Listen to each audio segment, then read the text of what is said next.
Good evening. Good evening. Good evening. How's everyone? Good. Welcome. I'm Professor Jean Theo Harris. I teach at Brooklyn College.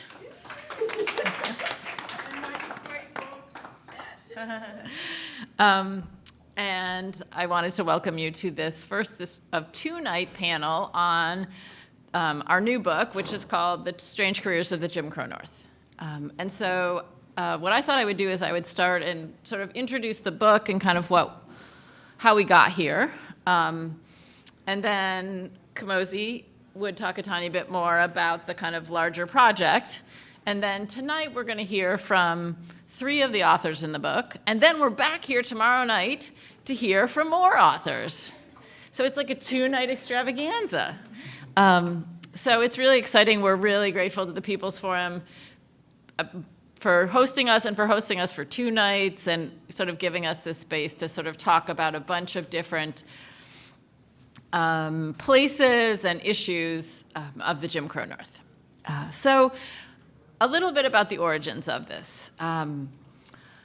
About 15 years ago, right? Kamosi and I edited a book called Freedom North. And it was a collection of essays basically trying to change the narrative around how we understand the civil rights movement and where we understand it. A number of us had been writing in isolation about movements outside of the South and getting a lot of pushback for that research and having a lot of trouble publishing it. And really, Kamosi was one of the few people who'd managed to publish a book on a movement outside of the North, and in part had been able to do that only by... Outside of the South. Outside of the South, thank you. By focusing it on one charismatic leader. And so Freedom North brought together about a dozen essays looking at the civil rights struggle outside of the South. And it really opened a space for many of us to begin to have community around, intellectual community around exploring and foregrounding that the problem of race in this country was not just a Southern problem, but a national problem, and that the civil rights struggles that took place outside of the South happened as widespread, as fervently, using the same kinds of tactics, with a myriad of sort of leaders and organizers like they did across the South, really disrupting the idea that either the movement in the North lagged behind the South, refused nonviolence, was a paler version because Northerners didn't know how to organize and didn't have the same kinds of community institutions. There were all sorts of myths that I think had prevented us from seeing sort of civil rights struggles outside of the South. So Freedom North, it takes us a number of years to do this, and one of the things that we identified was the need for intellectual community. And so a number of years later, we applied to do an NEH faculty seminar, which allows professors to then host a seminar in the summer for other faculty. And so in the summer of 2015, we brought 16 faculty working on movements outside of the South together at Sarah Lawrence in the Schomburg for 2 weeks to kind of learn together and kind of work on scholarship together. And this is where this book begins.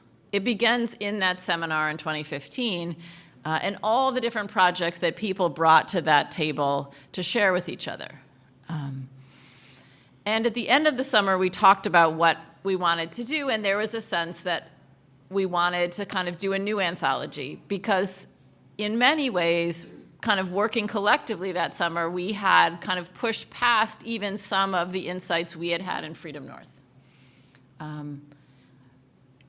in a couple of ways. One, that we needed to start using a term like the Jim Crow North because even as many of us had exposed kind of racial injustice outside of the South, there was a sense, still a prevalent public sense that racism was less systemic, was less legalized, was less upheld by the state, And so part of what we needed to do was to use a kind of terminology that refused that idea that, again, Northern racism was more private, more episodic, more sporadic. A second insight I think we had in that summer seminar was sort of foregrounding the role of the law and also of law enforcement. And we're going to be spending some time talking about that tonight. Related to that, one of the things that I think people had shied away in the first generation of scholars kind of in Freedom North was talking about uprisings, because that had been so much the way the North had been defined, was through uprisings. And so none of the pieces in Freedom North dealt with uprisings. And one of the things that you're going to see is the ways that this newer generation of work is absolutely taking up the role of uprisings in both outgrowths of organizing and then spurs for further organizing. A fourth thing we were really talking about was the role of the media. And I think there was an understanding, there's kind of a public understanding of the role of the media in the civil rights movement as playing kind of a heroic role. And I think when you turn the attention to how the media treated the North, that heroic role really doesn't look very heroic. And so one of the other themes we'll be talking about tonight and tomorrow is the ways that the kind of mainstream media based in the North covered Northern struggles very differently than they covered the South in this period. And very much contributed to a sense, again, of sort of the North being both less racist and Northern movements being sort of, you know, upstart troublemakers, you know, anti-American, right? All the kinds of things that started to be attached to Northern struggles were in part themes that Northern newspapers and TV stations like the New York Times, even as they're covering Birmingham by '63 in very kind of serious, complicated ways, they're not covering New York in those same serious, complicated ways. And so we had a number of insights that we felt like were beyond what we had done in that first generation of work. And so that's really where this book was born, out of that seminar and then out of a conference we had the next year at Bowdoin College. And Brian Purnell will be here tomorrow night and talking kind of more about that. And so it's really exciting to both be here and be celebrating the book, but also to be here and be. One of the things I think anthologies do is by showing a whole variety of places, they refuse the ways that people are like, well, okay, there might have been this in New York, or there might have been this might have happened in Milwaukee at this point. But I think the sum in some ways is greater than its parts in terms of really asking us to take seriously the North in some ways as the vanguard of systemic racism. And in many ways, our introduction in the book begins there with seeing kind of Jim Crow actually born in the North before the Civil War, right? So voter disfranchisement, school segregation, housing segregation, refusing Black people service on juries, right? All of the things that we associate with Southern Jim Crow actually emerge in the North before the Civil War. And then some of the tactics of kind of the new Jim Crow, or the 20th century Jim Crow, emerge in the North first, right? So one of the other themes that runs through the book is how Northern segregation by the mid-20th century is defended not on a kind of segregation now and forever, but through arguments about colorblindness and kind of culture of poverty arguments that say that kind of Black community formation and behavior and values is what's holding people back. And so the problem is cultural, and therefore it needs cultural solutions, right? And this becomes one of the big ways to deflect movements for school desegregation, movements for housing, open housing, movements to change the police, is that you're not seeing Northerners say as much segregation now and forever. What you're hearing Northerners say is cultural deprivation, social pathology, these kinds of words. And these now define the reality we live in today, that's how often segregation is defended even in our contemporary moment. So in many ways, one of the arguments that runs through the book is to understand the Jim Crow North is to understand where we are today in this country. So let me turn it over to Kamosi, and then Kamosi can introduce the rest of everybody. Well, one of the things that any activist in these, whether it's the housing movement or education movement, have to come to terms with after a while is how deeply rooted are the problems that we're dealing with. Did it just emerge 5 years ago or maybe 10 years ago?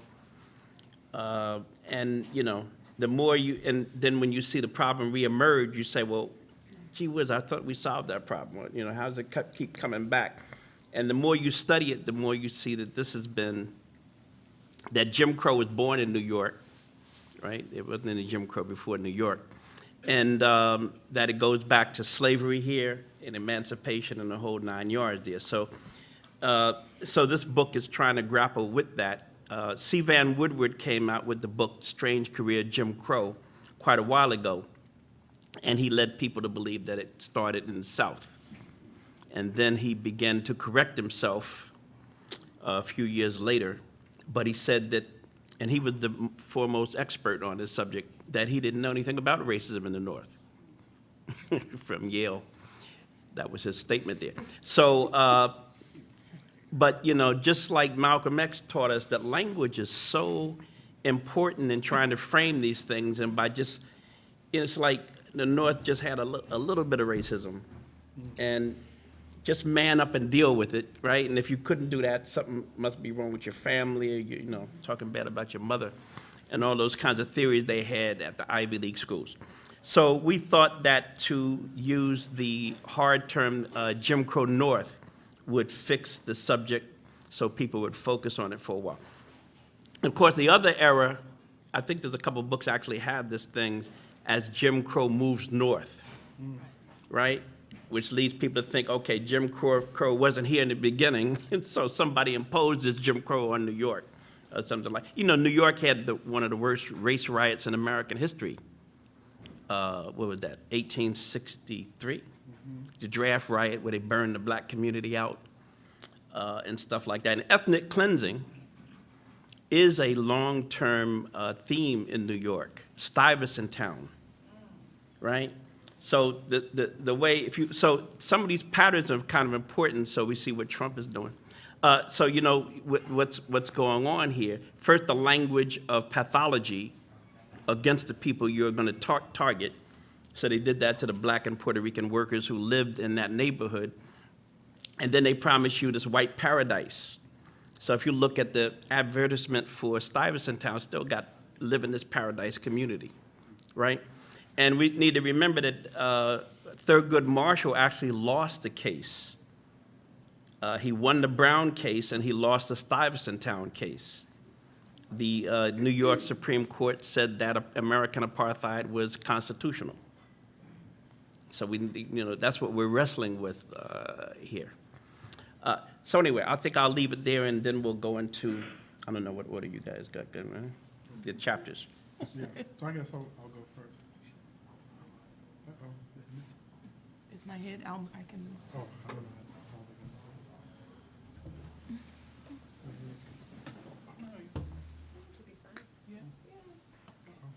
It's a blank screen now.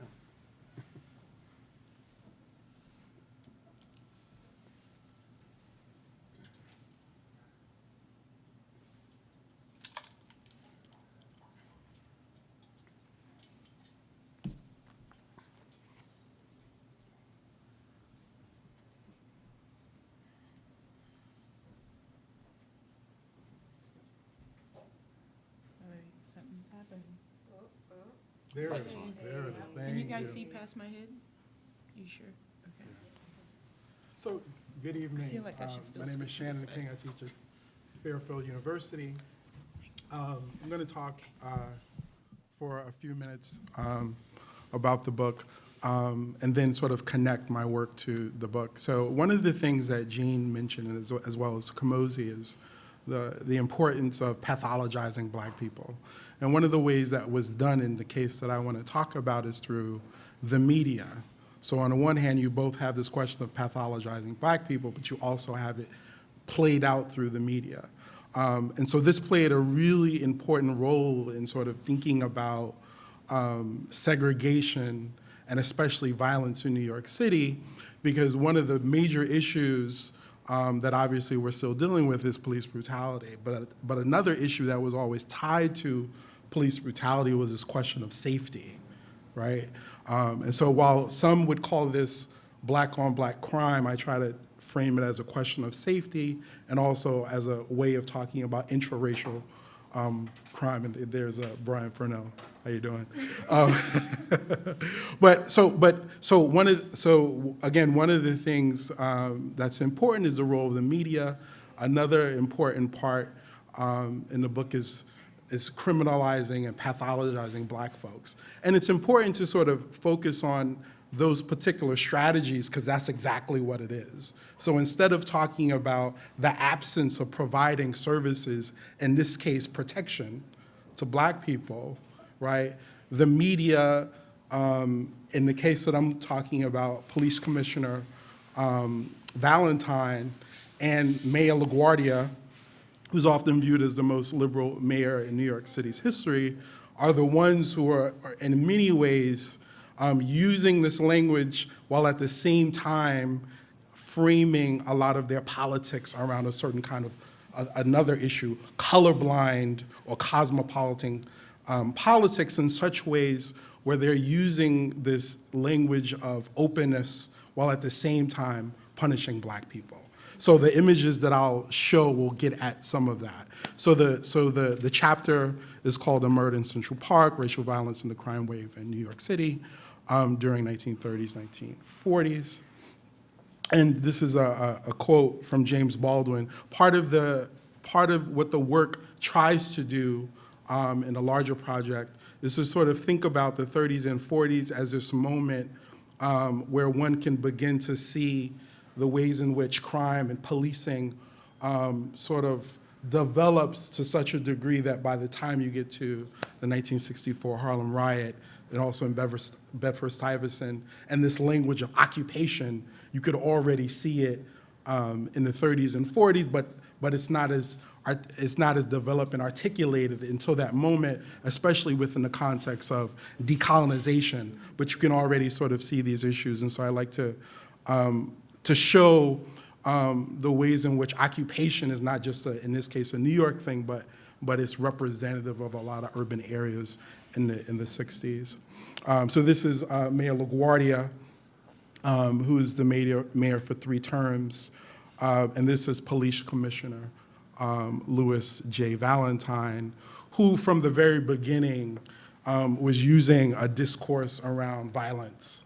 I don't want those hoodlums coming and looking as if they stepped out of a barber's chair. From now on, bring them in mussed up, right? So he was already sort of framing these discourses around violence. What's important about this and what's important about the discourses and pathologizing of black people is generally they will not say black people, right? But you know that when they say things like hoodlum or thug, they're specifically talking about a particular population. In the case of New York, usually Puerto Ricans and African Americans, right?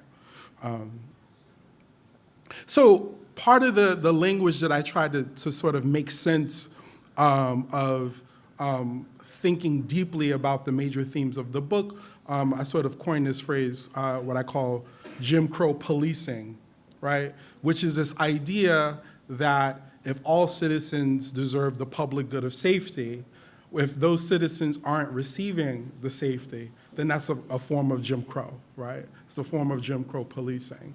And so in many ways, African Americans already in the 30s and 40s had to sort of figure out how to both ask for protection while at the same time not allowing that invitation for protection to be viewed as a way to invite police brutality, right? And so that's a really complicated space that they were often in.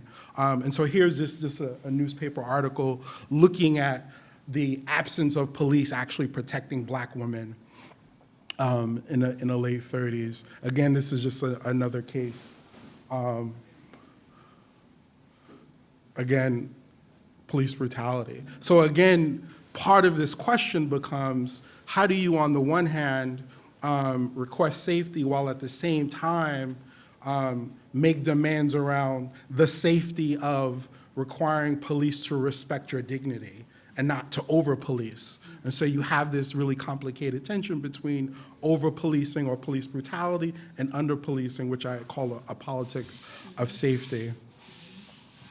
Right? So the way the work sort of pans out is, as I try to provide this earlier context in the late 30s by talking about demands for both more policing, but also demands for protection from police brutality. And so what begins to happen in the late 30s, early 40s, as these Black communities are getting larger from the Second Great Migration, and it's in the midst of the Great Depression, a lot of these communities are transitioning. And so what's happening is you have these Black communities bleeding into white communities, and this creates all these different tensions. And so in November 1941, there's a case where 3 Black kids happen to kill, unfortunately, a young man in Central Park, which is where the title comes from.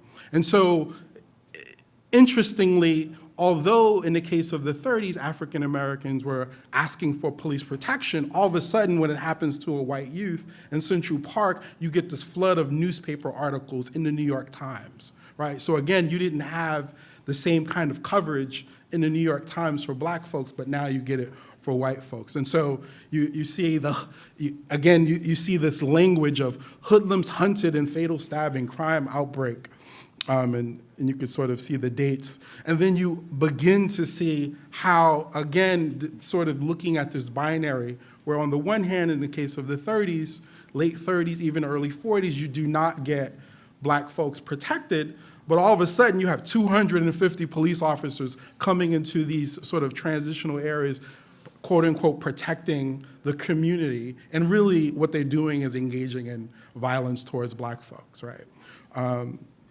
And so what you also get with the newspapers, again, this is all the New York Times, and also the Daily News, you get, the images of these Black youth in the newspapers. So not only are they front page headlines, but you're also getting these images of these young folks, right? And if one was to sort of go into the sources, you could see sort of the ways that they wrap both the language of hoodlums and thugs with Blackness, right? Which again is a way to sort of thinking about how folks are being pathologized. We're steering away from the question of the resources, which is safety and protection for Black folks. And so here's another interesting images of white folks protesting demands for the safety of white folks. Now, I'm not gonna read some of this, but what begins to happen, and again, part of what I'm trying to show here is how, on the one hand, again, where Black folks are asking for safety and protection, white folks begin to do the same kind of thing, and the question of Jim Crow is who gets the privilege of being protected. And so you get the flood of letters coming from whites demanding protection, and of course, the police flood these transitional communities and begin to protect folks. And so some of the letters are straightforward and plain, and some of them are extremely racist.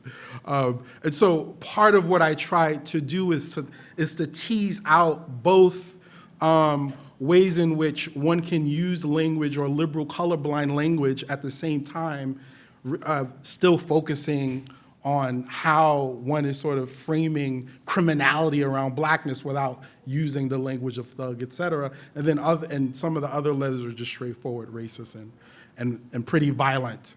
And so part of what you get from the letters from whites is this question of we white people demand protection. They're being very, very explicit about both where they live, what they need, and in some cases they're giving different kinds of examples of what's happening in their neighborhoods.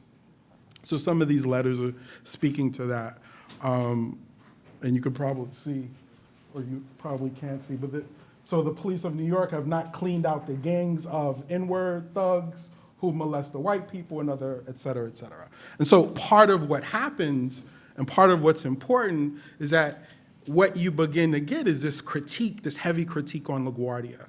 And what's interesting, again, is that on the one hand, although he's sort of receiving, in many ways, this hate mail, at the same time, black folks are being punished, right? And so, again, you get this sort of ways in which the only way for Mayor LaGuardia to demonstrate that he's really a good mayor is partly through punishing black people, right? And so, of course, you get a response from Harlem and the black community, and that response is both responding to the fact of police brutality, because now you have all these sort of police officers throughout Harlem, Bedford-Stuyvesant, Queens. I mean, I don't put all the newspaper articles and letters there, but they're basically occupying black spaces the way James Baldwin would talk about it in the 60s. And so the black response is both to the fact of police brutality, but also the response is directly to the press. And so they're very clear that the press is framing criminality, right? They're very, very clear, and at the same time, they're trying to make demands for better policing. And so you get the NAACP and a lot of different organizations responding. In this case, this is a black woman who's sort of framing these questions around both, on the one hand, critical of the newspapers, and on the other hand, she's also sort of demanding police protection. And so part of really what the chapter really tries to do is sort of to get at that nuance and complexity of over-policing and under-policing, while at the same time identifying the absence of police protection and also identifying the ways in which the press is really constructing blackness in a particular way. More black women making complaints about violence in the newspapers. And so again, you know, with this invitation of more police, of course you get more police brutality. And so part of what happens is, as you go through this moment, you get police riots and violence, of course, in Detroit, and eventually you get the Harlem riot of 1943. And so part of what I try to do in the chapter is sort of make gesture towards this argument that in many ways one cannot understand uprisings only through looking at political and economic issues, but they have to look at the ways in which police are always there and on a very everyday basis engaging in different forms of police brutality, both to protect black folks while protect white people, while at the same time underprotecting black people. So that's done. Thank you. So, Okay. hi, everybody. My name is Aliyah Dunn Salahuddin. I am native to San Francisco, and so I bring the West into this story.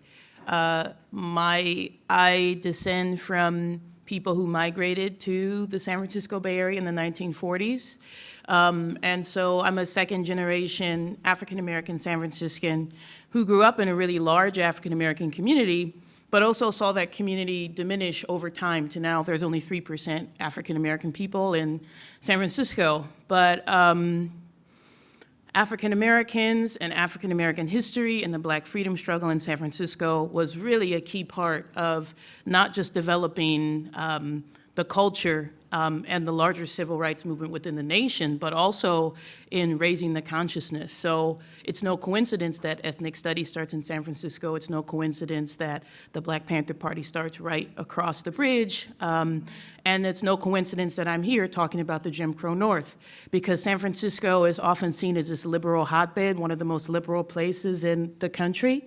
But both in my research and having grown up there, I think one of this duality that everybody's talking about of you can having a liberal state, but within that liberal state, as some people are gaining rights, you can also have the denial and the perpetuation of oppression at the same exact time. And so San Francisco was a place where African Americans didn't really come until the 1940s with World War II and the war industry to work. You know, they came for new opportunities. They came because it's a beautiful place. They came to, you know, see the water. One of the things my grandparents wanted to do was see the ocean, see the beach, to imagine a world that was different than Texas or Arkansas or Louisiana, where they experienced these atrocities that many people didn't talk about. My chapter focuses on the 1966 uprising, which happened in San Francisco. And one of the interesting things is we're talking about the ways in which history is framed, but I think one of the things my essay highlights is the ways in which history can be hidden, because the city has a really deep investment in the liberal image. And so these are the kinds of stories and histories that people don't want to tell. And also, the community itself was so traumatized from the events that they don't necessarily talk about them. So in a conversation I was having with Dr. Kamosi, you know, he mentioned something like, you know, people of my generation not knowing that they were growing up in a war, but knowing that there were casualties. So my particular chapter focuses on the event of the uprising, not only to bring light and attention to the fact that there are African-American communities in San Francisco, and they're still there, although the dominant narrative is about this erasure, the last, but we are still there, you know. I took a plane all the way here to tell you that there are Black San Franciscans, okay? And there are still communities like Bayview Hunters Point, which is a name many of you haven't heard, but it is the largest population of African Americans in San Francisco. So you can go to the next slide, thank you. And so in Hunters Point, September 27th, this all started after, well, it didn't, this uprising wasn't, I don't think, a clear beginning or an end, but it was a result of decades of the state forces and services ignoring and neglecting the community. Bayview Hunters Point was an incredibly organized community, and in the wake of all these uprisings that, you know, from '64, on the coattails of Watts, after the killing of young Matthew Peanut Johnson, who is a 15-year-old African-American unarmed, and he was shot in the back by a veteran police officer while fleeing from a car that was suspected to be stolen at the time. When I interviewed people in the community, one of the things they talked about was, and I'm just going to quote Doris, who is a native, well, not native, but longtime resident. She said, "We're from the South, and we know how to shoot guns." So when that officer said that he shot that gun into the air and somehow killed Matthew in the back, we knew that wasn't true. Because if you shoot a gun in the air, you'll get hit in the head or you get hit in the shoulder. And I know how to use a gun. So there was this like understanding that this was an injustice. He was a beloved community member. And in a lot of ways, it was a match to an already highly flammable situation. So Governor Pat Brown is quoted as saying, "We are not going to have revolution within this country, and we are not going to have another Watts." And so over, as you guys can see, over 1,000 National Guards, California Highway Patrol, police officers from all over storm into this very small, working-class African-American community with the goal of meeting force with force. This is not going to be another Watts. We are going to crush this, really overlooking the fact that the people in the community had organized using these quote-unquote proper channels for decades, staging sit-ins, petitioning, running for offices, making their own co-ops, doing these kinds of things that the culture of poverty narrative doesn't really look at, that this was not a deprived culture. It was actually a culture that was denied access to the same resources that other populations were gaining access to.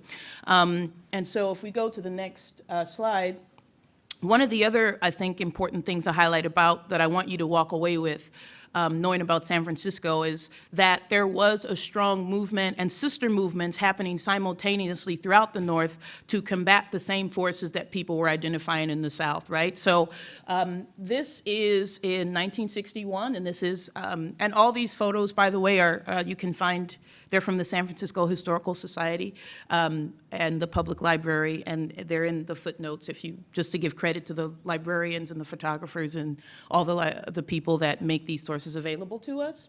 But these are people protesting segregated lunch counters that were in San Francisco. They didn't have to have a black and white sign, but African-American people knew that they would not be served. One of the other unique things about San Francisco is that if you were Chinese, if you were Native American, if you were Mexican, right, where California was Mexico at one point, these sort of same forces were used against those communities. So when black people came into the scene in San Francisco, so to speak, in mass numbers in response to the war industry, those same forces that discriminated against Chinese and discriminated against Mexicans and discriminated against the indigenous in the area were used against African Americans. So I think that San Francisco is a really great example of where we are at today. We live in a very diverse country, more diverse, and that diversity often acts as a veneer hiding the reality that many people are still kept from material wealth and opportunity. The next slide is another image. Now, this is from 1964 in the Republican National Convention, which was actually held in San Francisco. So San Francisco is also a site which makes sense that San Francisco is also the place, one of the wealthiest concentrations of some of the wealthiest people in the world now live in the San Francisco Bay Area. It's also, I argue, the beginning of the rise of conservatism, which really happens in the late 60s, early 70s in places like California and in places like San Francisco. And so when we think about white supremacy, we often have this one sort of image of people who are hooded or these evil people from the South. When a young man in San Francisco says, like, in the South, they get you with the noose, in 1963, he says this, but in San Francisco, they get you with that pen and paper, man. They kill you with that pen and paper. And so it speaks to many of the same things both Shannon, myself, and all the other authors up here have spoken to. Let's go to the next one. And so now I'll bring you back to Bayview Hunters Point. So it was one of the hottest days in the summer, and word gets out. Matthew Peanut Johnson, he was called Peanut by people who loved him, was shot in broad daylight. And this happened like around 2, 3 o'clock in the afternoon, late afternoon.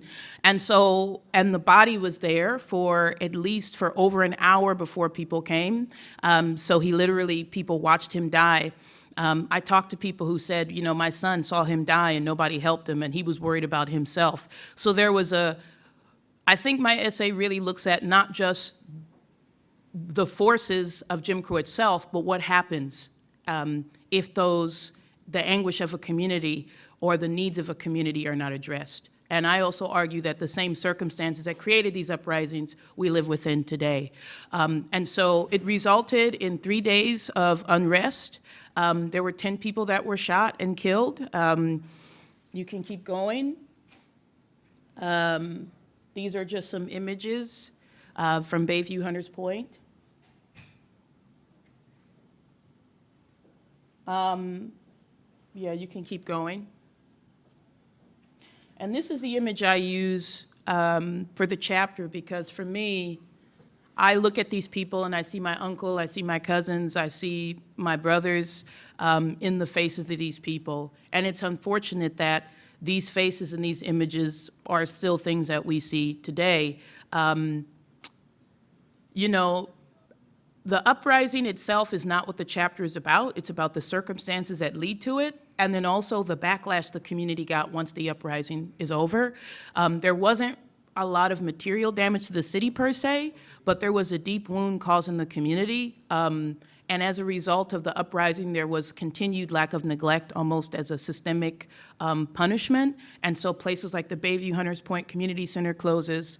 But it also politicized a lot of people who people say they went from the uprising to join the Black Panther Party, or they went from the uprising to organize for ethnic studies at San Francisco State. We can go to the next. There's only a couple more. This is somebody's car that was parked in front of the Bayview Hunters Point Community Center, which was closed a couple months after the uprising, just to see the level of force. So I'm going to make a couple more points, then I'll close, because I want to leave time for say and for questions, is that there was such a level of force. Bayview Hunters Point is a very small community, but if you have 1,000, almost 2,000 law enforcement officers with tanks and guns shooting into buildings with children, shooting into unarmed crowds, shooting into cars, what is the psychological impact of that? And how does that change a community? How does that traumatize? How does that politicize? One of the other things I want us to walk away from knowing is that the liberal image of San Francisco, and there's quite a lot of examples in the chapter that go over the ways in which people are denied access to adequate housing, how they experience police brutality, how they are denied access to education. It's all in the book. But I hope you guys walk away from here knowing that there are still African American people who struggle with these same forces in San Francisco, who are being pushed out of their homes, whose schools are being closed down, and that this uprising is just one part of a longer story of a larger civil rights struggle that happened within the North. And they're still happening to the point where they've almost disappeared a whole community of people. But I'm a representative of the fact that we are still here.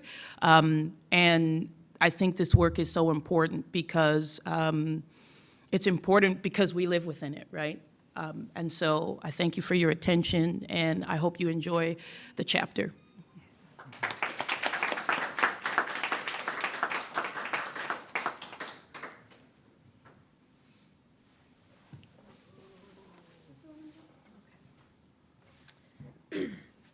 Good evening.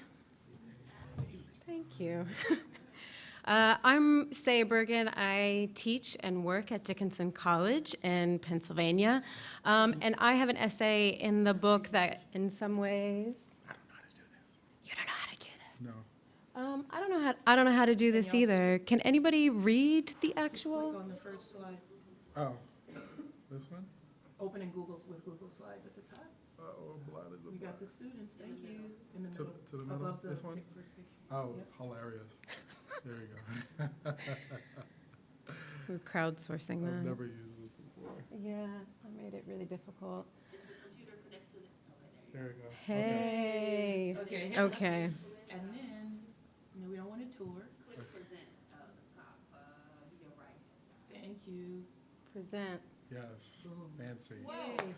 So exciting. So my essay in the book actually builds pretty well, which is why we're all here tonight, on Shannon and Aaliyah's pieces, particularly in terms of thinking about the criminal justice system, police brutality, the media, and uprisings. So I'm going to tell just a brief story tonight as a way to sort of talk a little bit about what my essay does. But the big idea of my essay is to try to open up this notion of the Jim Crow judiciary. And I do that through the gentleman behind me, Judge George Crockett Jr., who was a criminal court judge in Detroit in the late 1960s and throughout the 1970s. And it was really through sort of seeing his critiques of the criminal justice system, but particularly his critique of his peers, right? So other people who were on the bench, meting out justice, meting out injustice. And it was really through wrestling with what he thought the problems of his peers were that I came to this concept of the Jim Crow judiciary. And so I wanted to give us the opening quote, right, which the chapter title is from. And so this is Judge Crockett, and he says, "There is no equal justice for Black people in our criminal courts today. And what's more, there never has been. And this is the shame of our whole judicial system. And this is so not because the written law says it shall be so, rather it is so because our judges by their rulings make it so." So I argue in the book through Crockett and his critiques that what he was really experiencing and critiquing was what I call the Jim Crow judiciary, which is a two-track criminal justice system that upholds the rights of white folks in particular, as well as the economically comfortable, at the expense and by stripping the rights of folks of color, particularly African-American folks and poor folks. And so I'm going to tell a little story tonight about how I kind of came to this notion through an instance in which people, especially white conservatives in Detroit, tried to get Crockett impeached. So I'm going to tell that story now and then come back to this Jim Crow judiciary thing. Thank you. So the story begins with a Black Power group that was called the Republic of New Africa. On March 29th, 1969, they were holding their first year's anniversary celebration in the new Bethel Church, which is pictured here on the left. And late that night, one of the leaders of the RNA, Guy Bedelli, was driving away. He'd just given this big speech, and there are 142 African-American women, men, and children still left in this church. Some white rookie police officers kind of drive up to the church, and you can see this diagram behind me of sort of how things went down. They drive up to the church. Events kind of get a little cloudy from there, but a shootout or a shoot-in happens, and one of the white officers ends up dead. The other white officer who's there on the scene claims that these men who were shooting at them were RNA members, that they ran into the church, so they call for backup, and about 20 or 30 Detroit police officers show up within about 90 seconds, and they just start spraying gunfire into the church, right? They don't know that there are 142 men, women, and children in there. They just start indiscriminately spraying, and then they realize people are in there, and what they do is not check how people are, but they start beating people, and then they mass arrest every single person in the church, claiming that the shooters must have been sort of amongst them. So what happens on the back of that is that Guy Bedelli, who had been kind of driving away, does this sort of phone tree until people arrive at a person that they'll see as a sort of friend to all of these people who have been arrested. And the person that they end up calling and kind of rousing out of bed at 4 or 5 in the morning is a guy called Judge George Crockett Jr., who's on the criminal court at the time. Now, thank you. Why would they go to Judge Crockett? So not just because he's a judge, but because he's a pretty radical judge, and he's been a friend of the movement for quite a while. So a little bit of biography. George Crockett kind of became a lawyer in the 1930s and 40s. He ended up working for the UAW, the United Auto Workers, for quite a while. And then he becomes the only African-American judge to be involved with the Smith Act trials in the early 1950s. And this really gives him a window onto the ways in which some people, particularly for radical politics, and in this case communists, get stripped of their due process rights, right? And he starts to really think critically about the courts, really think critically about whose rights get upheld and whose don't in particular kinds of ways. He goes on to do a lot of work, pro bono work, lawyering for civil rights activists. On the back of that, he decides that he actually wants to run for an elected office. He makes a stab at the city council in Detroit, which is a year before this really adorable picture of him on the right. And he doesn't do well in that race, in part because he gets red baited by the FBI, which is a whole other story. And then in 1966, the people elect him onto the criminal courts. So he is one of 13 judges that gets elected in 1966, and he's one of 3 African-American judges that year. Thank you. So Crockett is on the bench for less than a year when that huge uprising that takes place in Detroit takes place. So in late July 1967, a 5-day uprising takes place in Detroit following, did anybody see the movie Detroit?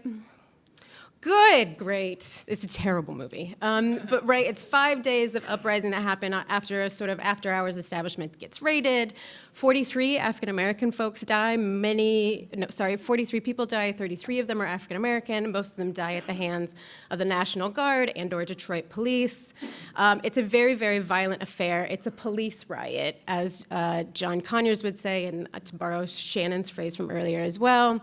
And Judge Crockett's on the bench. And one of the things that he sees and witnesses and tries to stop while he's on the bench there is what comes to be called assembly line justice. So what happens on the first day of the uprising is that the prosecutor, the Wayne County prosecutor, William Cahalan, explicitly asks all of the criminal court judges to essentially find ways to withhold bail as an option and just detain the hundreds of people that they're arresting all of the time.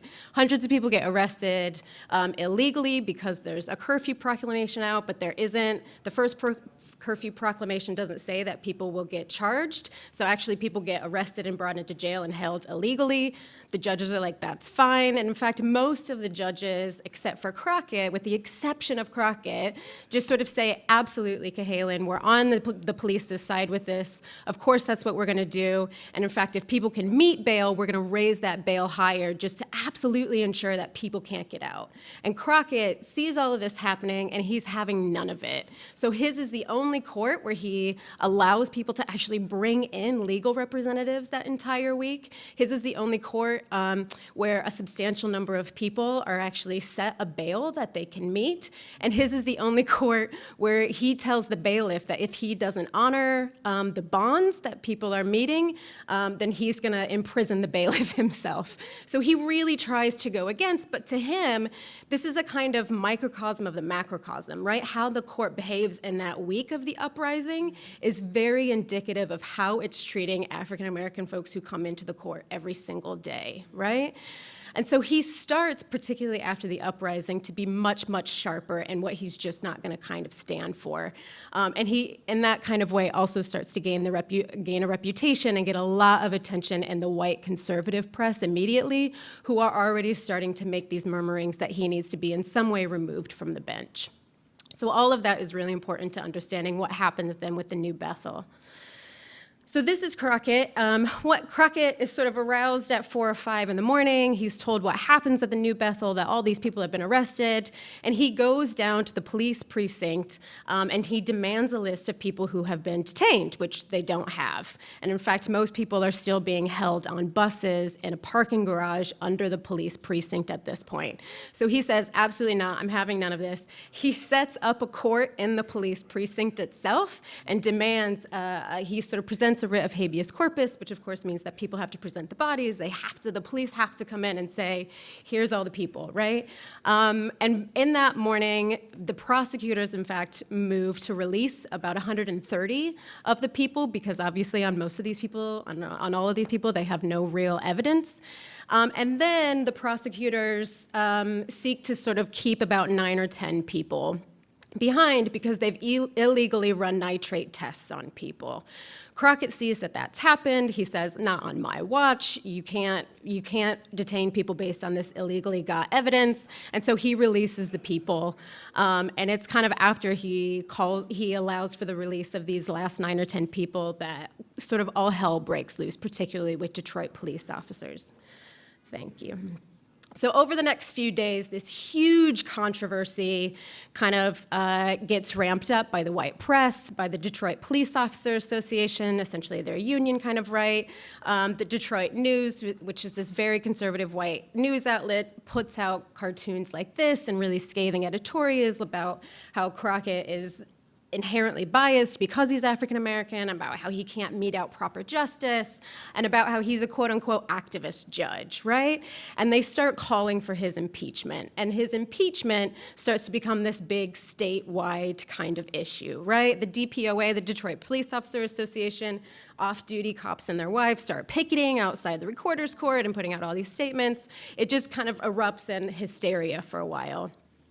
At the same time, African-American folks are really trying to rally behind Crockett and try to make the point that he actually upheld their rights. And it's that in the very upholding of their due process rights that white people are, particularly white conservatives in the city, are really like, that's a point that they're not understanding, that essentially that is what happened, right? So the RNA comes out and holds a press conference and says, what about all of us who got shot? What about all of us who got beat? Black attorneys start coming out and saying, Judge Crockett is important here, he was upholding the law, et cetera. So we start to see these two kind of camps emerge, right, at the same time that this impeachment stuff is being called for. Thank you. And about a week later, about 40 different African-American-led organizations across the city that include African-American police officers unions, really radical black student groups, et cetera, unite and create a Black United Front. And they march both for Crockett so that he stays instated, but also to point out the hypocrisy of Detroit police and white media in particular. I want to end by thinking about how Crockett defends himself, particularly in the sort of week following. So Crockett this is, and I talk about this in the essay, right? Crockett is eventually sort of taken in front of the new Judicial Tenure Committee of the Michigan State House. He's eventually found to be in the right. He's allowed to stay in his job, and there's a whole flurry of legal organizations that come out and go, whoa, whoa, whoa, whoa, whoa, no. Crockett was in the right. He upheld Miranda rights. He upheld people's due process rights. There's no way he should be removed from the bench in any way. But it's Crockett himself who sort of very most clearly understands what's happened here, right? That he's gone against a judicial norm, and that judicial norm was exactly what a Jim Crow judiciary is built to do, right? That it's there to uphold rightful white citizenry in particular at the expense and by stripping away due process and other rights from African Americans in particular. So in his epic, amazing sort of first statement that he gives following, and this is what I'll end on. He says, "Indeed, it is precisely because I followed the law equally and without partiality that questions and accusations are being raised. Understand, of course, why the hue and cry arose. An angry prosecutor, lacking police evidence or testimony which might produce a probable suspect and resentful that ordinary and undemocratic police practices were challenged, chose to divert public attention to Judge Crockett." So it's really in his statement that he sort of says, here's the triumvirate of how a Jim Crow judiciary works. The expectation that African American folks don't have rights that white folks are bound to respect, with the judiciary allowing the police to run roughshod over those rights, and white media in particular coming in and backing up that particular story. So this is kind of a success story in a way, in that he doesn't sort of get deposed, but it's also, I would argue, and I do argue in the piece, the most important lesson we should take for it is exactly what he wants us to hear about how the judiciary plays this really important role in meting out Jim Crow justice. That's it.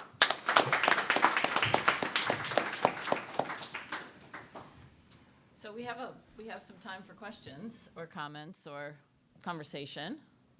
I don't know who wants to start us off. Yeah. So when I think about sort of the time between Freedom North and Strange Careers of Jim Crow North, there's been a lot of scholarship, I think, in sort of two areas of Black women's studies. The sort of Black women in the carceral state and Black women in the freedom struggles. And I'm wondering sort of how the gendered analysis of movements and of the Jim Crow North has shifted between the two books, and then specifically with your three pieces around uprisings, which I think are often written as very masculinist narratives. There was a whole, there was a whole piece I had to leave out because we had a word limit.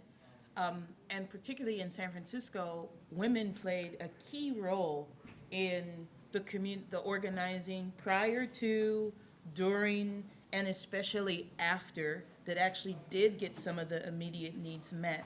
So I think if I were to give a feminist critique of not only this work and all the work about San Francisco that's coming out, is that it doesn't really include the voices of females, and that's part of what I want to draw out, is that there are women who are mentioned in my essay who are doing the organizing. I end with the voices of two women. So for me, I think they're a big part of the narrative, and part of what I read in a lot of the essays in this anthology was the highlighted particular role of women. So I do think between the two, they are highlighted more. But in San Francisco in particular, it's very like Black Panther, masculine, but the women are at the forefront. There was a group of women in Bayview Hunters Point called the Big Five who were the ones. There are streets named after them, but the irony is people don't even know who they are now or why the streets are named what they are. Yeah, so. Right. So part of what I try to do is engage this question of violence around this question of safety and protection. And so a lot of the scholarship that you mentioned, a lot of it looks at, in particular, Black women in the South, in the case of Georgia, in the carceral state. And then some of the more recent literature is beginning to sort of look at Black women engagements with crime and uprisings as part of the Black Panther Party, for example, right? So part of what I try to do is sort of engage this question of safety, not necessarily in the context of police brutality, and sort of to articulate the fact that Black people were very clear about intraracial violence, right? Instead of using the language of Black on Black crime, precisely because Black women were often the victims of this violence, right? And so it was important for me to figure out, how do I do that? Because in the moment that I'm writing about, in terms of the people who are articulating these issues, except for Ella Baker, who years later would be the leader of the NAACP chapter, late 40s and 50s. But the period that I'm writing about, most of the people who are leaders are men, right?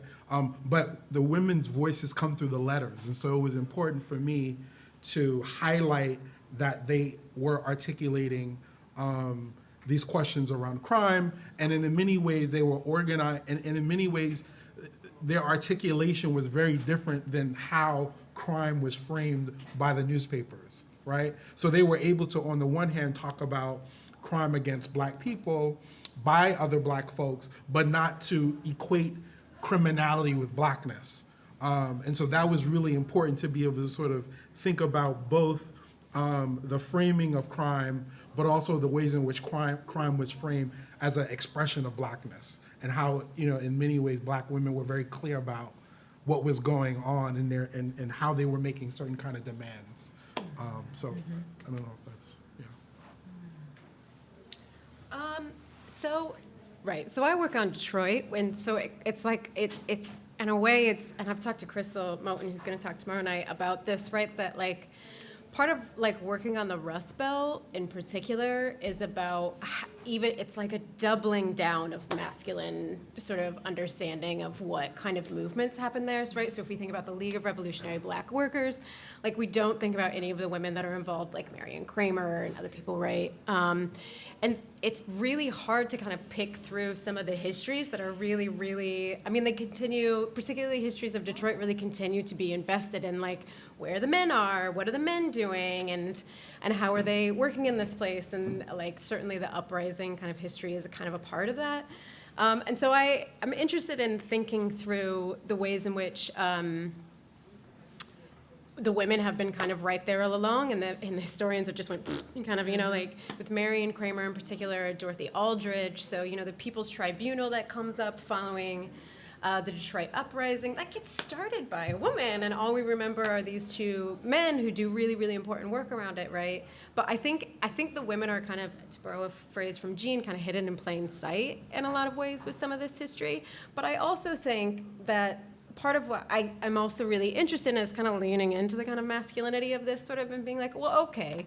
I think that one of the things I kept thinking about a lot is how the concept of a militant gets gendered as male time and time again through instances like the new Bethel, right? Through cartoons like this that just get pumped out day after day of this sort of suited and booted Black man with a gun, right? And that militant just gets mailed and mailed and mailed over again. And so maybe the part of the gender analysis really needs to be unpacking some of that a little bit more too.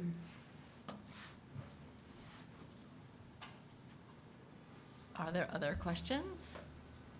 Comments? Comments or thoughts? I wanted to say something about in the narratives of the rebellions, it's naturalized. How many Black people got killed in Detroit? 33. 33, 23, I think, in Newark. We could, if in any of these cities we see these big numbers. I think it'd be hard for you to find how many white people got killed in Boston during the Boston busing crisis. Mm-hmm. It's unthinkable for the National Guard, the state troopers, or the police to come into a white community when they're rioting and shoot into people's homes or their cars. Was that the car with all the bullets in it? Right? Unless those white people are in Warsaw, at the Warsaw Ghetto, or in Ireland. You see what I'm saying? Oppressed people get killed in large numbers, and that's naturalized in the narrative of these rebellions. It's unacceptable. Cicero race riot, you know what I'm talking about? Outside of Chicago, 1951, one Black couple moves into an apartment in Cicero. The white people, the mob, doesn't know which apartment, so they sack the whole house, right? This goes on for a year. I don't think any white people got killed. Okay, so, but it's just passed over, and we say, oh, 23 black people in Newark got killed. Mrs. Spellman, mother of 9 children, shot, was she outside? No, she shot in her home. You know, I grew up in Newark, so my family, once we heard Mrs. Spellman got shot through the window, trying to see, you know, tanks come in your neighborhood, you might look out the window, right? But then you get shot and bleed over your 9 children.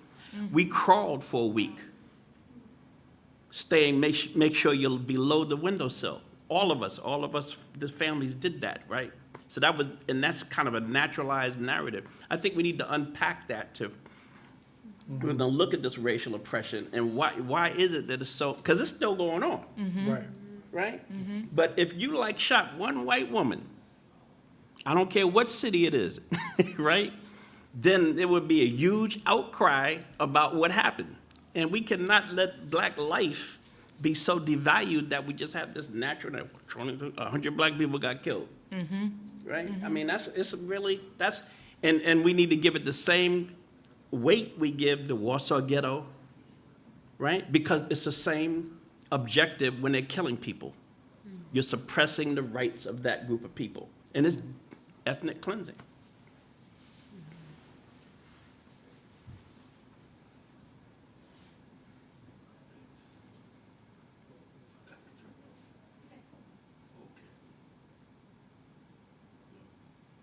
And yeah, Robert and Mabel Williams, would that be considered would their efforts be considered a prime example of the cross-fertilization between what was happening in the North and the South? The both of them what was happening with them was a catalyst for what was happening here. And it seems like the great work you've been doing encapsulates that as well. Would you think that that was a prime factor in what was happening? Their work, Robert and Mabel Williams. What about that Detroit over RNA? Sorry, I'm having a hard time hearing tonight. Can you repeat the question for me?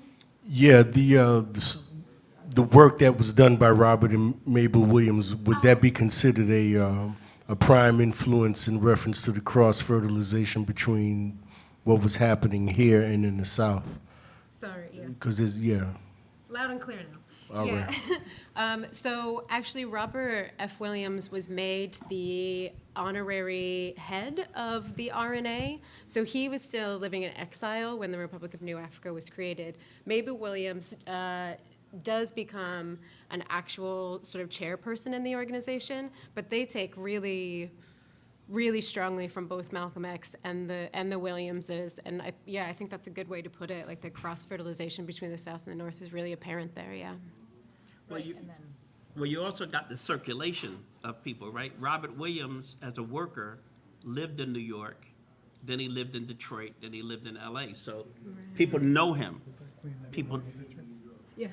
Oh yeah, and that's why they build that movement. He was trying to become a machinist, so he did training on it, and then he got discriminated against. So by the time he goes, and then obviously May Mallory from New York and people like that are supporting Williams. Baraka gets in a little trouble with that.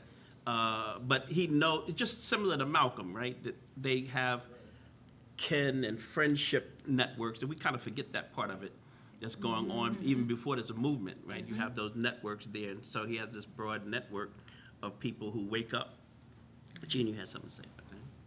Oh, I was just gonna, can you, oh, I guess I, so interestingly, so the Williams and Rosa Parks, they sort of admire each other when they're working in the 40s and 50s. And then she ends up in Detroit. She's working for Conyers when the Williams basically come back into Detroit. But she's there and kind of coordinating from Conyers' office a lot of the work around trying to prevent the extradition of Robert Williams back to North Carolina. But then I hear the story, so then he comes back into Detroit, and he's pissed as hell because people don't seem to know that Rosa Parks is sitting here and doing all this work in Detroit. And so in all this public speaking that he does when he first gets back, he's talking about nobody's recognizing Rosa Parks. And so this interesting, like both the ways that people, these streams of migration up into the north and back. This doesn't relate to the Williams, but just to get another fun Rosa Parks fact. So three weeks before her bus stand, they have Adam Clayton Powell down to Edie Nixon and her are running this Progressive Democratic Association in Montgomery, and they have Edie Nixon invites Adam Clayton Powell down, and Adam Clayton Powell's saying that he's in Montgomery and he's talking about the power of a boycott and the power of like organized black people in a boycott, and talking obviously about the Harlem bus boycott and what they'd done here in terms of getting black bus drivers. And one of the little known demands of the Montgomery bus boycott, the third demand, is the hiring of black bus drivers. And so both he talks that night about the power, and then 3 weeks later, behold the power, but also there's no way to understand why they have black bus drivers as a demand, and a demand they do not win until the 60s in Montgomery. There's no black bus drivers till like 62. And sort of that cross-fertilization of Powell coming down to Montgomery in November of '55, right? And then people being like, oh yeah, we have this power, we could try this out. Yeah, but in terms of the cross-fertilization, you hear it all the time if you listen closely to the interviews, is people, the kinship networks. Because of the Great Migration, everybody has a cousin and an aunt here, and so a lot of times when something happens and it becomes this big awakening, one layer of it is, that's my cousin. It may be, I'm in Chicago, right?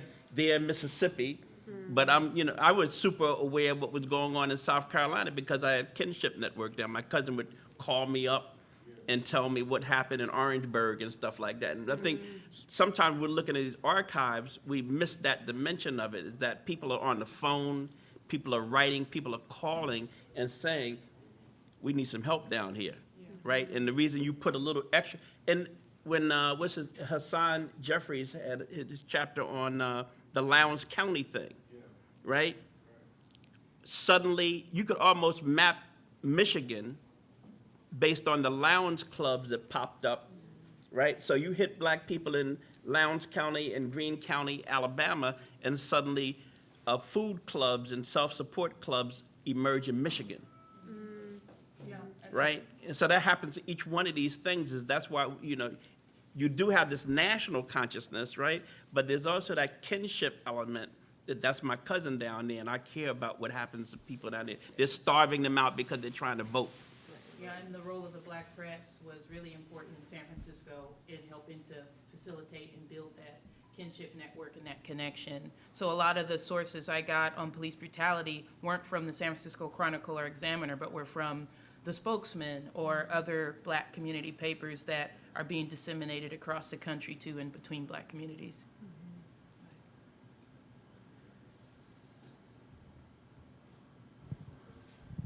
Hi, thank you so much for being here. I had two questions for Professor King, if that's all right. The first is I'm really interested in the notion of underprotection and how it ties into the sort of larger locking up our own narrative that James Foreman famously made. I'm wondering if there were also, in addition to some of those requests for more safety and policing perhaps, also more radical claims being made for abolition or community-run forms of safety, protection, and accountability, or just fundamentally questioning the power and legitimacy of the NYPD during that era. And then secondly, I was just curious about your base of sources, given the famous intransigence and of the NYPD and just their general lack of record keeping. So it's interesting. So Michael Fortner's book, Black Silent Majority, comes out, and Locking Up Our Own comes out, I think, a year or two later. And of course, I'm writing about a much earlier period.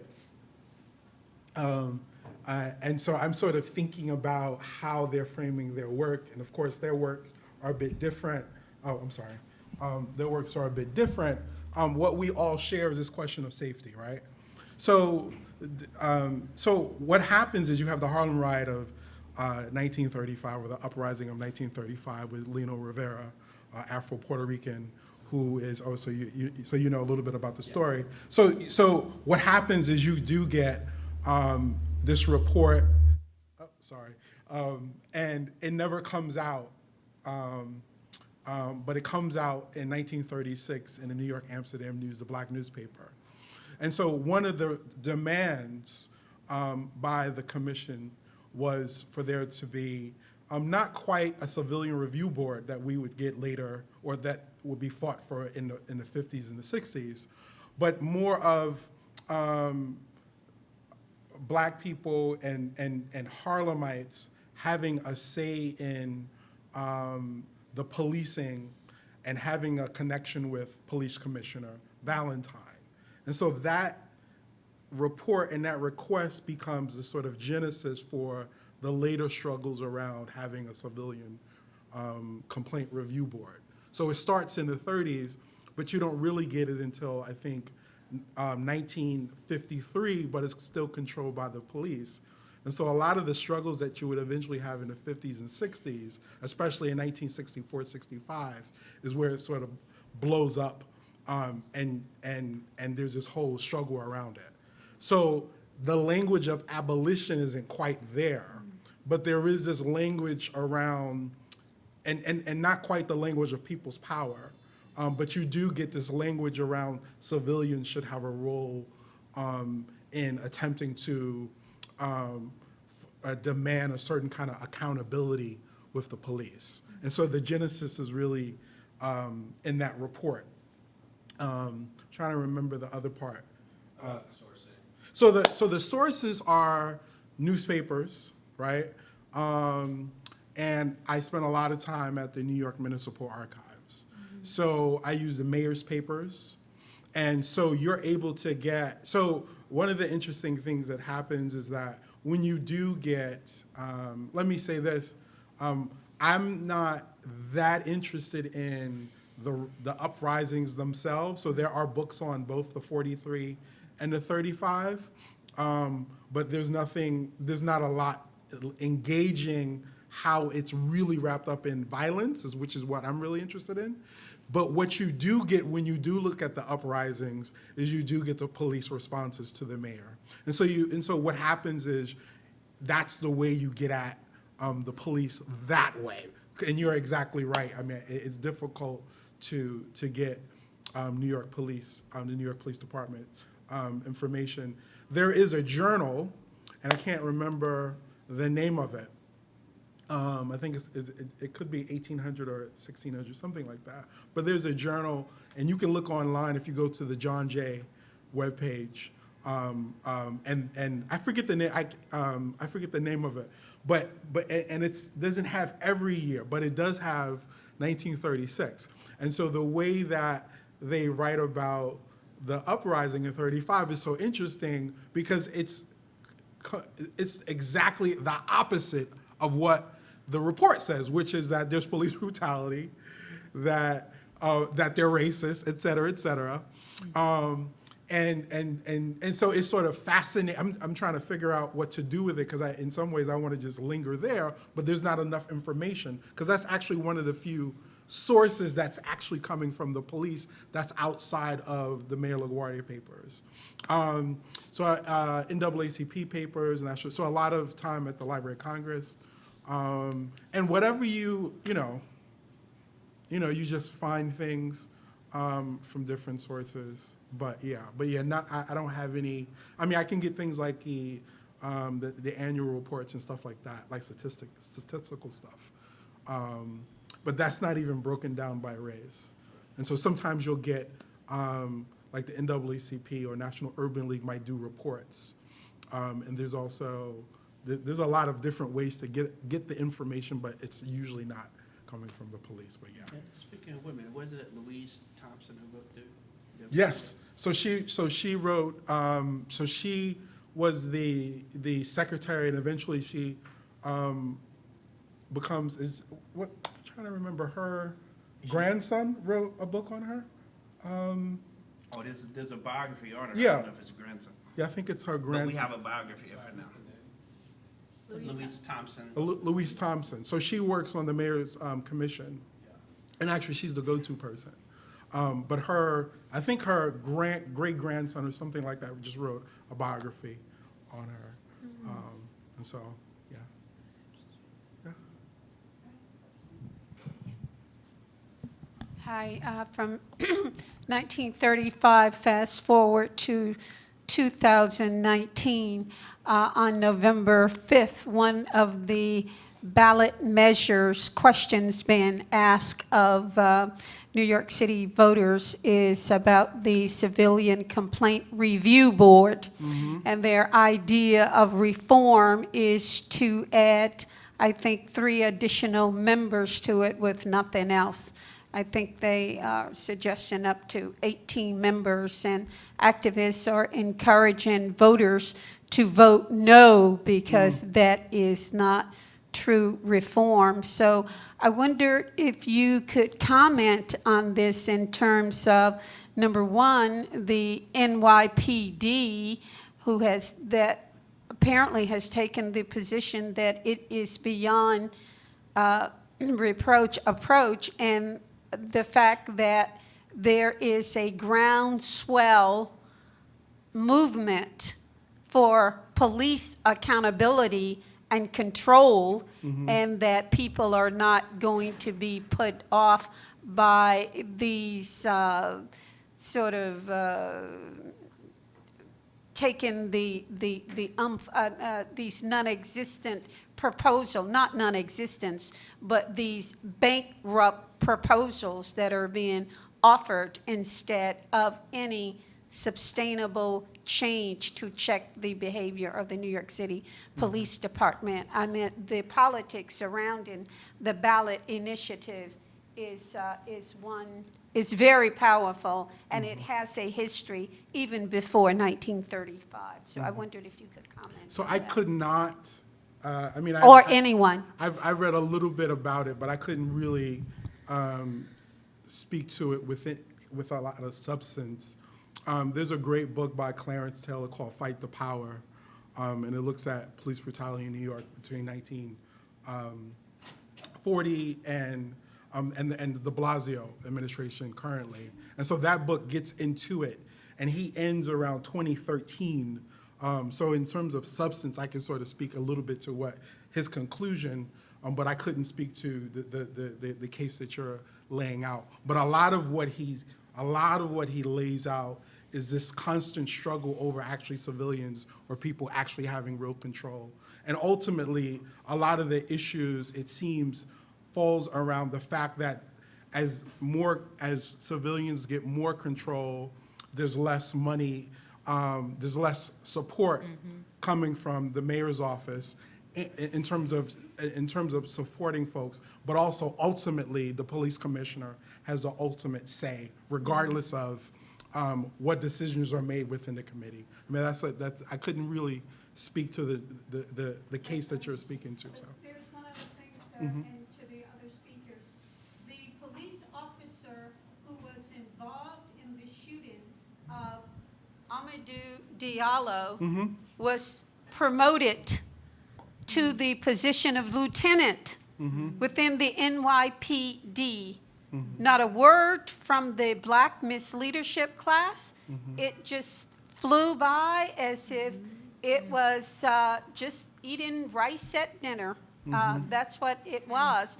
But my point is that all of these things, whether you can comment on the ballot initiative or even the cop who was promoted to lieutenant, it is all systemic.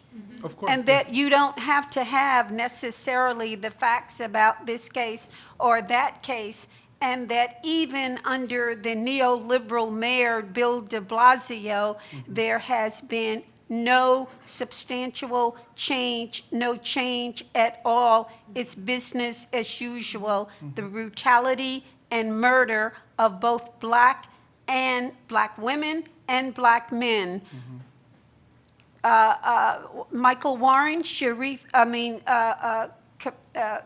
Michael Warren, the attorney, his wife, they've been stopped and she was slapped by a white policeman as if we were in apartheid South Africa. But we know this is up south New York, and we don't hear enough about that, as if the South had its own peculiar institution of racism that lets cities like New York off the hook. And one of the things, just in kind of going back to some of the themes in the book, right? Like one of the arguments we're making is like if you look at the New York Times, right, and how the New York Times is covering, for instance, police brutality in 1963 in Birmingham, and then in 1964, when there's an uprising following the killing of Jimmy Powell, King is invited by city leaders. Martin Luther King is invited to the city by city leaders. And then when he has the audacity to say, we need a civilian complaint review board, he's basically thrown out of town, right? And so, but the way that we tell the history of the civil rights movement, and again, one of the things that we were trying to kind of question in this is that story of what happens to, like, so there's a kind of an expose of police brutality in Birmingham on the pages of the New York Times, but not, right, a kind of marking of both this history of police brutality in New York City or the same kind of attention to Dr. King when he comes up to New York City and says, hey, there's a problem here, right? And it's not how we remember what King is doing in 64, right? It's, so the idea that he's here and the idea that he's saying there has to be a substantive, not just like not just like a token civilian complaint review board. And then they're like, well, that's not, we invited you. You don't, but again, that's the way that's not how we tell the story of the 60s, I think speaks to the point that you're making, right? Which is over and over and over, this is a systemic problem, people point it out, people organize around it, and then that history gets either ignored or mistold. Yeah. Well, one of the things that Clarence Taylor's book, Fight the Power, deals with is that the police in New York are a major political force and have been decisive in many of the municipal elections. Yeah. And he goes back to Fire in Line, who the racist who ran that? Buckley? Is it William Buckley? Yeah, who was running for mayor at the time, right?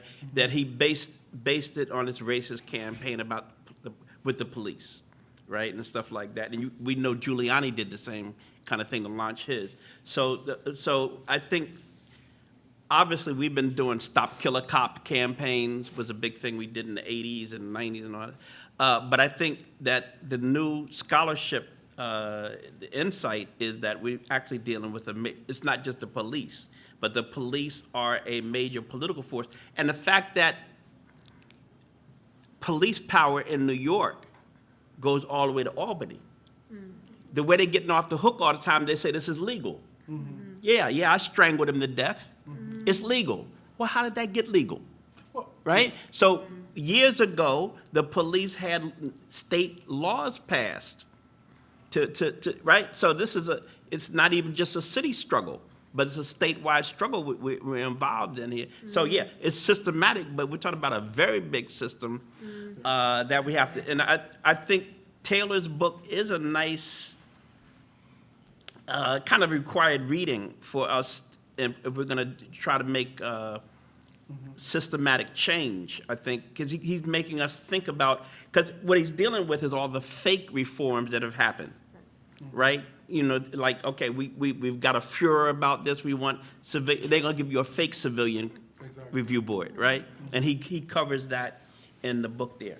Right. And the other part, and it gets, I mean, I think exactly what you said, I agree with everything what you said. One of the ways that it also plays out is the Patrolmen's Benevolent Association. And they also have huge political power. And so in many ways, it's really not the bad apple sort of trope. It's so institutionalized. And so in many ways, when de Blasio went to the funeral of the two police officers, I think in 2015? And the police force turned their back on him. And then eventually, I think a year later, the city gives the police department more money to get larger. I mean, this is the context that we're in. And so I think it's very so the things like, in terms of the gentleman's earlier question about abolition, I mean, it's really complicated because the machinery, like what some scholars call the carceral machinery, is so capacious that it's difficult to put our finger on it. And the question of abolition becomes essential because it's not just about a court case and winning a court case. It's the whole thing is so deeply rooted in connections between the governor, the mayor, the police departments, the PBA, et cetera. I mean, it's really complicated and difficult to untangle. And I think just to add to that, I think, right, if Judge Crockett was here tonight, he would caution us, me right here, like this. No, you're like, do this. Right, that he would caution us to think about how police brutality cannot stand without judges, right? And prosecutors, right? But he would be sitting here saying, you can't have any kind of police reform that's at all meaningful unless something's changing in the judiciary, unless something is also meaningfully changing in the courts themselves, both with judges and prosecutors, right? And so to sort of think that police can be reformed just by looking at kind of like what Shannon's saying here, just at this institution, just the police force itself, it's just, it's never gonna happen, right?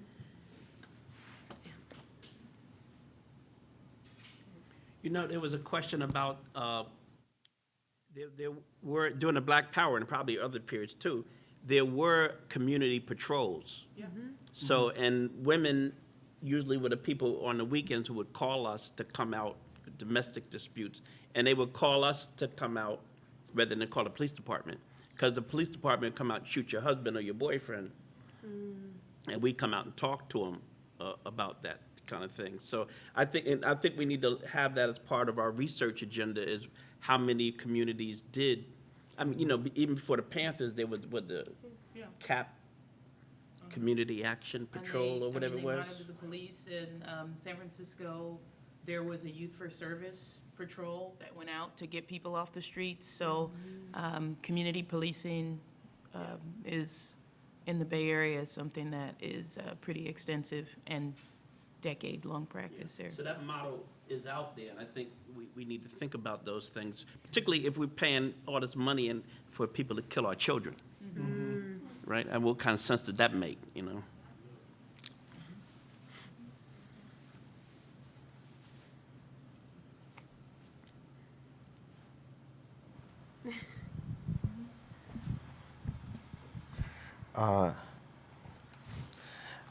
Thanks so much.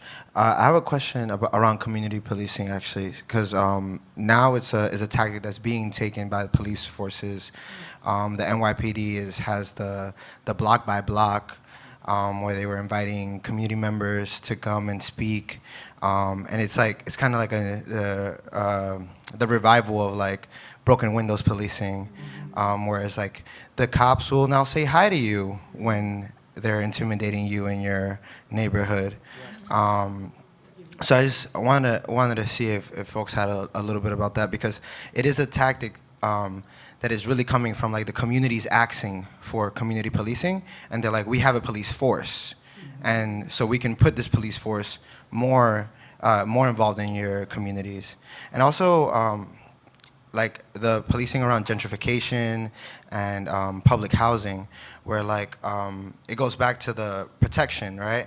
I deal a lot with like night shift tenants, doing like organizing around public housing, and like one of the first thing that night shift tenants say, we need more police, we need more security, we need the doors to work, we need cameras, versus like the fixes and repairs that are done. So I know that I asked like 3 questions in one, but if y'all can, thank you. So broken windows never stopped. And so sometimes people conflate the stop and frisk with broken windows, and so stop and frisk stopped sort of the policy, but not really, right? But broken windows is alive and well, and so de Blasio was constantly, so the example that I was giving in terms of 2015, a lot of the critiques leveled at de Blasio was, you know, how are you gonna say you wanna get rid of stop and frisk, but at the same time support broken windows? So that's always been the case. The issue with the community of policing, I mean, this is sort of part of the difficult part, right? Because there's a tension between social movements on the one hand and what I call community politics on the other hand, right? And so the community politics is often much more immediate and is thinking about the right now. And so it makes sense for people to say, well, the job of the police is supposed to protect us, so we need protection. While at the same time also knowing these same communities, whether it's the period that I'm writing about, which is the 30s or 40s or the present, also know that there's a great possibility that when we invite the police to protect us, they're going to also engage in the over-policing, right? And so I think that's the difficulty. So that when we have the social movements who are talking about abolition and all these other questions, I mean, that's the tension, that's the rub. How do you negotiate the immediate need for protection while at the same time thinking about these long-term questions? And that's where you get sort of the grassroots, which are essential and important because they're able to speak more directly to these questions in ways that sometimes the national organizations can't speak to, right? And so it's that difficult question because generally you're not gonna get the protection, but you might get more police officers there, or you may get more surveillance, right? And so oftentimes this sort of builds the carceral capacity of the police to surveil and even to stop and frisk you or engage in broken windows and using your invitation for safety as the means to legitimize what they're doing, right? I mean, I don't know any other way to sort of articulate I it. feel like in the Bay Area, community policing has not always involved the police. Like, they're not a part of the equation. It's this idea of self-determination. We're not gonna call the police, but whether they be the Black Panthers helping you walk home, or whether they be processes of restorative justice that are utilized, in the Bay Area, I didn't see that as a part of it, right? There was something else I wanted to say in regards, gentrification. Oh, I mean, that whole city, my city has changed. I can't afford to live in the city I was born in that my grandma worked in San Francisco, right? And so I immediately thought of a former City College San Francisco student where I used to work named Alex Nieto, who is from San Francisco, was on his break as security guard, had a taser gun, and gentrifiers moved into the area. And I don't mean to couple them all into a group, but they were people newly moved to the area, saw him as a threat. He was wearing a 49ers jersey because it was football season, and he gets shot over 40 times because they thought this is an armed person who's a stranger, but actually he'd been in that community longer than anybody else.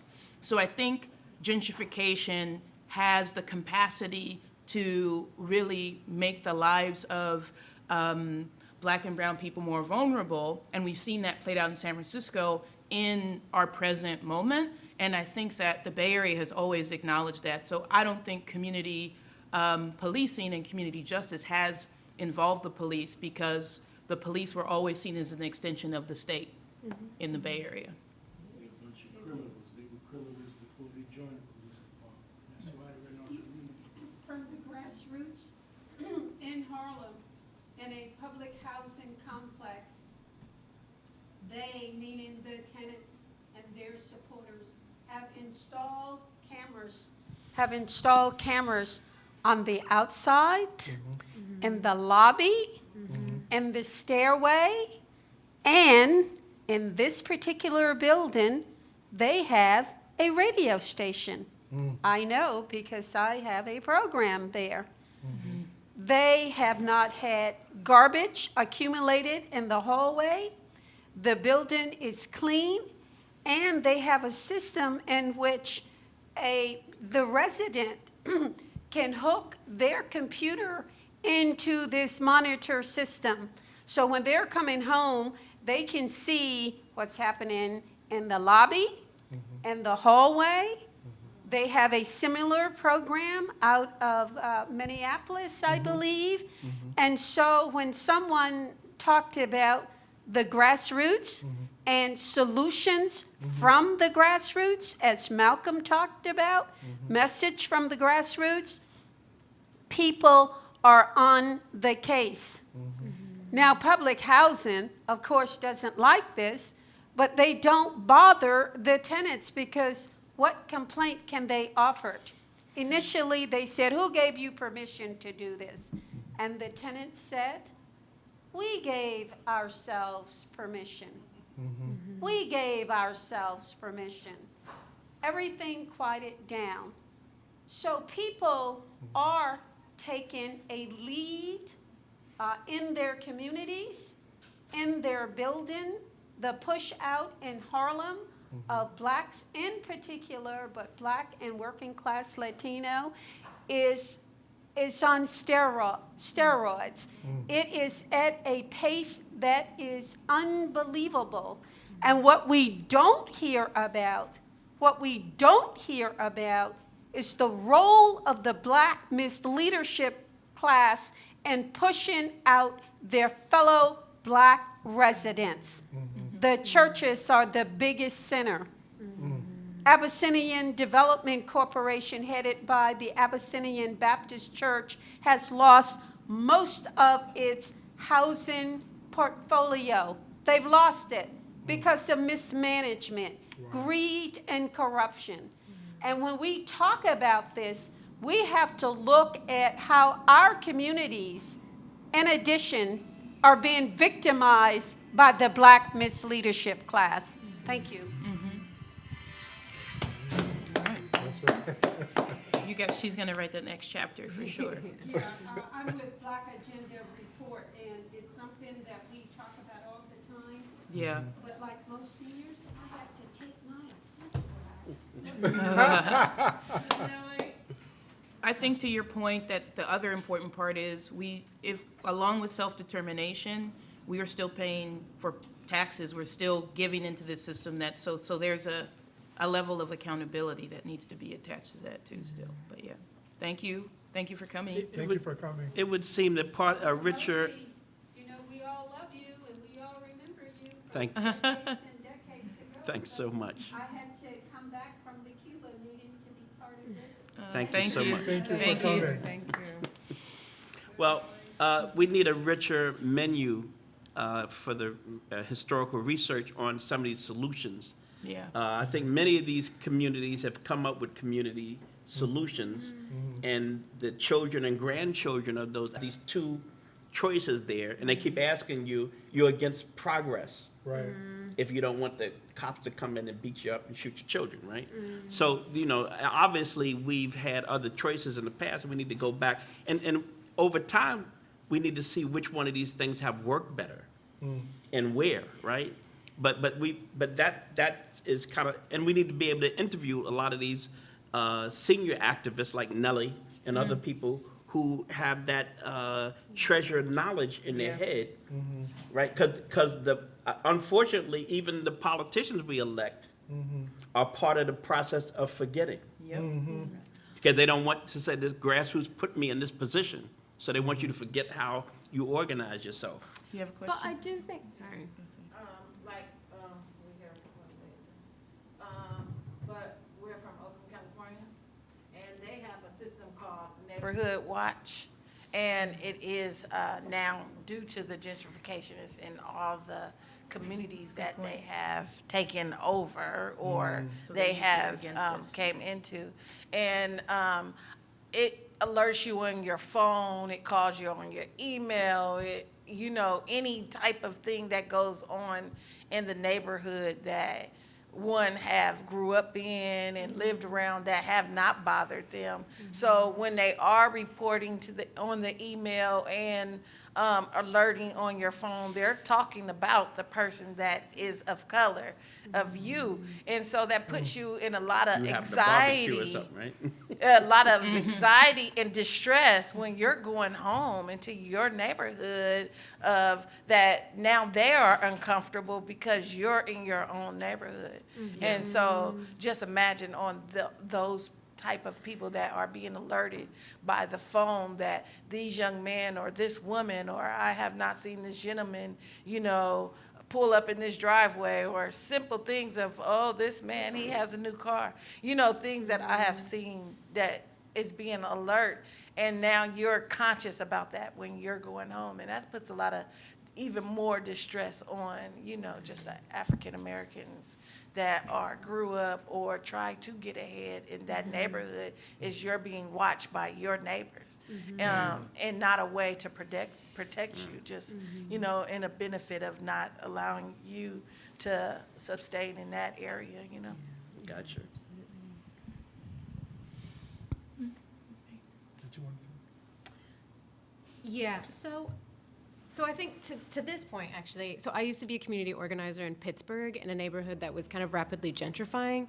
And one of the pillars of gentrification is surveillance, right? And that's not like, now it's a lot of camera surveillance, sure, and stuff, but that's the wealthy surveillance of kind of what's going on. And now that comes with all these kinds of technologies where gentrifiers see themselves as the first line of policing in really, really clear kinds of ways and stuff. And that was really, really clear to me, in part because one of the things that gets gentrified in a neighborhood is community organizations, right? So they come in and they kick all us off who have these radical ideas about grassroots whatever, and they take over these organizations and their resources and stuff. But so one of the things that I do think that this book and a whole bunch of other history does talk about, to your question, sir, is even if we do need a richer agenda for thinking through all of the strategies that people developed,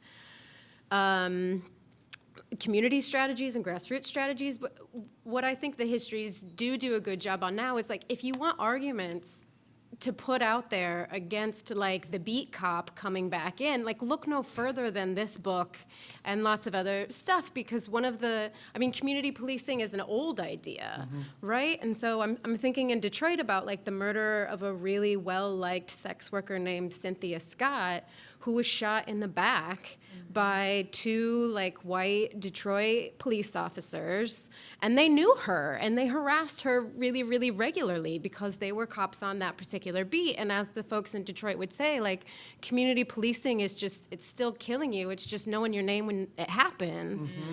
And I think that's what this history kind of can allow us to argue, to make an argument about, in a way, against this kind of reintroduction of just say hi to the cop on the block kind of thing. Yeah.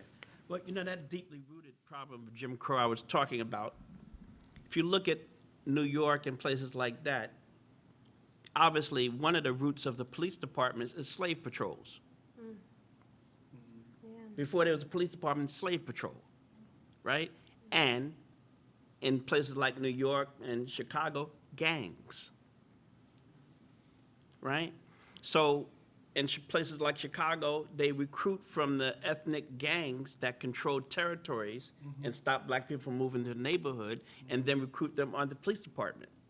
So beyond the rules of the police department, they already got a script that they had from a teenager about how do you treat people, right? And we can't ignore, we'd be blind to half the story if we only look at the police regulation. Right. And then find, they're recruiting from street gangs whose job was to beat up blacks and Puerto Ricans Exactly. from the time they were 12 years old, right? And so to ignore that history of it, so, if we're gonna do reforms and change, and the other piece of it is there's a book on Newark now that goes into it, that even when they had these workshops for the police, community relations, it's on the books there. In Newark, after the police shot and killed a number of people in the streets in Newark and then got elected to the city council, the police didn't attend the workshops. Right. Their union told them not to go. So they never win, right? So we could paper over the situation, oh, we need a workshop on it. Well, hey, if they're not required to go to it, right? So we haven't even begun many of these reform measures. That's just the reality of it. And that's why it's worth paying some attention to it, because they have a long list of, trying to figure out a nicer word for BS, fake solutions, right? That once you get angry because they shot your grandchild, they have a list of lies they're going to give you that have worked in the past, right? To put you back to sleep from the protests, right? And we need to at least know what those old lies were. They at least make them tell some new lies, right? Right. So Clarence Taylor's in Fight the Power, he lays out how the go-to is training, right? And it's the community policing, right? I mean, again, as Say says, community policing is very, very old, and it keeps coming back. And oftentimes, I mean, in the past, you might have a pamphlet, and it may tell you a little bit about the different ethnic groups within a particular community. So here's African Americans, and here's Puerto Ricans, here's Dominicans. And then now, the police officers can speak to you in a particular way, but at the same time, these are the same people who are harassing you, right? And so part of what happened in the case of Eric Garner was, right after that, we need more training programs, right? And so in Fight the Power, Taylor lays out how a lot of the police officers said, well, those training programs are a waste of time, and we did those a few months ago, right? And so, I mean, it's really disgusting because, as you said, they have go-to ways of responding to these issues. And so really the questions around policing and the need and the importance of the grassroots become essential, because in many ways, I mean, it's to the point where you really don't, it's hard for me to say this, but you really, I mean, you do need protection, but you have to figure out different ways of getting it. And oftentimes that is often going to depend upon, communities of color policing themselves, but then that's also that extra burden, right? And injustice, right? So it's really a sticky, ugly situation. And that's kind of where we're at now, right? Exactly. We have this history, we have this reform, but yet we're still in the same problems. And I think that's what the book tries to sort of outline in all the chapters. A lot of people aren't here, but I encourage you guys to actually get the book and read the chapters in there, because each one really is different, but then there's currents throughout that really show how we all live within this system. So we all have a responsibility, whether in Detroit or San Francisco or Oakland or New York or wherever. So we're back tomorrow for part 2. Tomorrow, we're going to be focusing more on 2 other areas of kind of the Jim Crow North, being kind of segregated and unequal schooling, both at the kind of primary and secondary level, but also in terms of higher education, and then employment discrimination. And sort of taking up 2 other, so please join us. We're going to have like a whole different team up here for kind of part 2 of sort of really thinking about sort of injustice and struggle in the Jim Crow North. So thank you so much for coming.